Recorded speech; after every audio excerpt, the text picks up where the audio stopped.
In the darkness, someone screamed. A woman's voice. A sharp, piercing cry that sent chills down Adebayo's spine.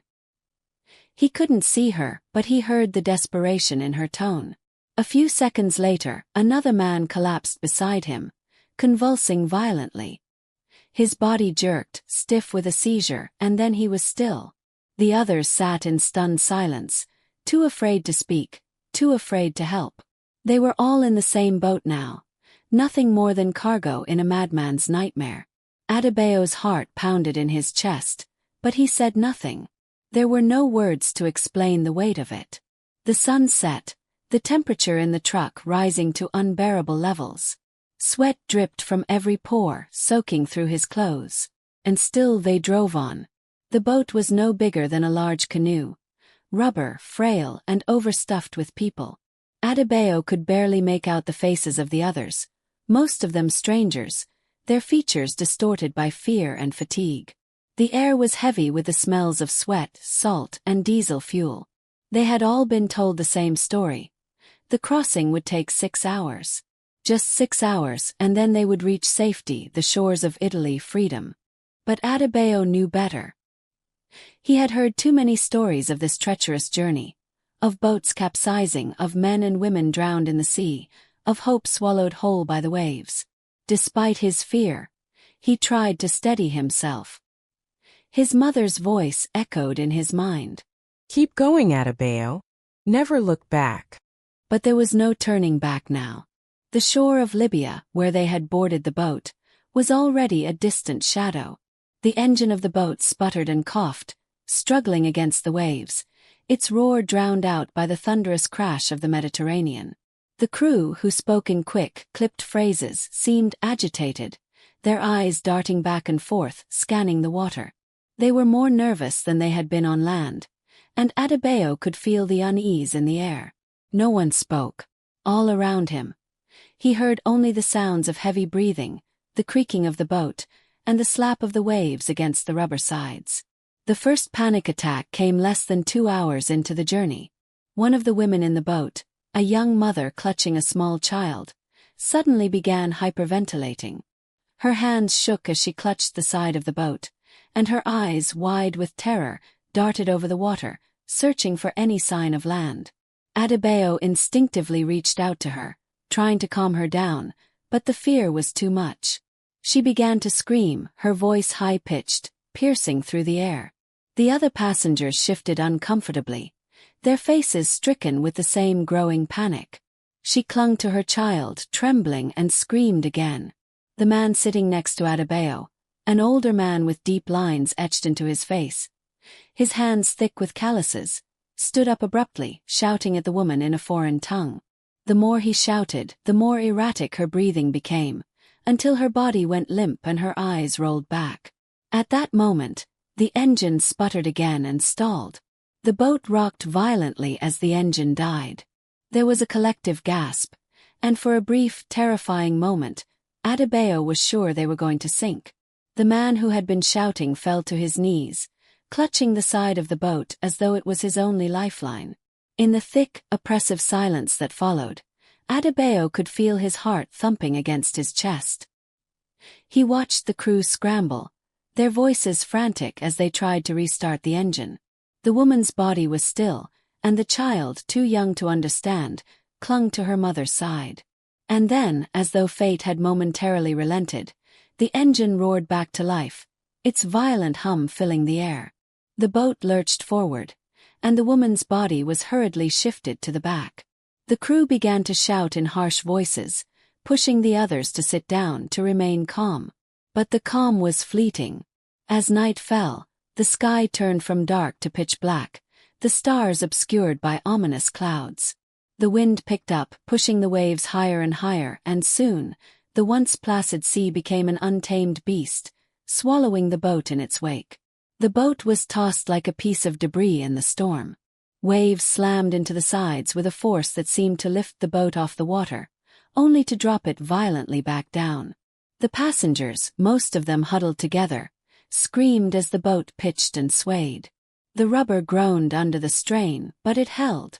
For now, Adebayo gripped the edge of the boat, his knuckles white from the force with which he clung. His stomach lurched as the boat rose and fell, his body lurching with the rhythm of the waves. All around him people were crying, their fear palpable, their eyes wide with disbelief. It was then that he saw the first person go overboard. A young man, no older than Adebayo, had been standing near the edge, his face pale with terror. When the boat lurched to the side, he lost his balance. The water was so dark, so vast, that in an instant, the young man vanished beneath the waves. The boat rocked wildly, and there was no sign of him, no scream, no splash, just the open sea. Adebayo's heart hammered in his chest as he stared at the spot where the man had disappeared. He couldn't hear the other passengers anymore. The storm had swallowed all sounds but the roar of the water, and in that instant, he felt as though the entire world was collapsing in on him. There were no guarantees in this crossing, only uncertainty, and the bitter reality that life on the edge of the sea could be fleeting, just like the waves that came crashing without mercy. As the hours dragged on, the storm only grew more violent. The boat was now half submerged, and the crew was shouting, trying to maintain some semblance of control. The passengers, who had been praying, were now screaming in panic. The woman with the child, Adebayo could see her trembling, her child clutched tightly against her chest, was now crying uncontrollably, her face pressed into her hands. Adebayo's thoughts scattered. He thought of Eudora, his little sister, still at home, still waiting for him to return. He thought of the promises he had made to his mother, to himself, to be strong, to get through this, to survive. But in that moment the survival instinct took over, and all that mattered was holding on. Just when Adebayo thought the storm would tear the boat apart, a flicker of hope appeared on the horizon. He saw the lights of another ship, far in the distance, the faint promise of salvation. The crew, though exhausted, shouted excitedly, waving their arms in frantic gestures. The boat rocked one last time, and for a moment, Adebayo was sure they would capsize. But somehow they made it through the worst of the storm. The ship, the rescue ship, drew closer, its lights blinding in the darkness. Adebayo was hauled aboard the larger vessel by crew members in orange life vests. His legs were numb, his mind clouded by the aftershocks of terror, but he could feel the warmth of solid ground beneath his feet, and the collective breath of relief shared by every person who had made it out of the storm alive. But even as he stepped onto the rescue ship, Adebayo felt the weight of what had just happened. The lives lost, the bodies left behind in the sea. The storm had been a reminder that survival was not guaranteed. And yet he had made it. Now, when Adebayo first set foot on the European shore, it felt as though the world had shifted under him. The sands of Italy were cold beneath his feet, and for a long moment, he couldn't move. The sharp, salty breeze of the Mediterranean carried with it a new smell, one that was not of fear or desperation, but of fresh possibility. There was no fanfare, no triumphant music playing in the background. The air was thick with tension, and there were no crowds waiting to cheer them on. Just a handful of grim-faced rescue workers, huddled together on the beach, standing in the early morning mist, their eyes distant, their jobs mechanical. They had seen this scene too many times before. Adebayo's body ached, his limbs stiff from the boat journey, but he kept his eyes forward, trying not to look back at the men and women who had died along the way. He couldn't bring himself to mourn just yet, not when survival still felt so raw. The migrant group was swiftly ushered into a small processing area, where they were handed over to authorities. Adebayo felt the weight of the moment, but it was immediately replaced by something deeper, a feeling of isolation, of being a ghost in a place that had no space for him. The language was foreign, the faces were cold. No one smiled. He was just another number to be filed away. The women were separated from the men, and Adebayo's heart ached as he glanced back at the young mother with the child. Her eyes were wide, too innocent for this cruel world. She would not see her homeland again. They would not see their families. He had left his own sister behind, not knowing when or if he would ever return. The first night in Italy was spent in a makeshift detention center, a grim building far from the shore, filled with hundreds of migrants from different parts of Africa and the Middle East. The walls were bare, the floors cold, and the atmosphere thick with the tension of people unsure of what would come next. Adebayo was shoved into a cramped room with dozens of other men. The air inside was thick, the smell of body odor and stale food rising from the worn mattresses on the floor. There was no privacy. There was no dignity. They were treated like cattle, sorted, processed, and then left to wait. The first few hours were spent in confused silence. Adebayo's mind was racing with questions. What happens next? Where do I go? How do I survive here? He could barely grasp the enormity of his new reality. The very nature of the place seemed to swallow up all hope. It was hard to believe that this was Europe, a place he had dreamed of reaching for so long. It didn't look like the land of opportunity at all. The rumors started quickly. Some said they would be sent back. Some said they would be relocated to other countries. Some said they would be forced to work for next to nothing.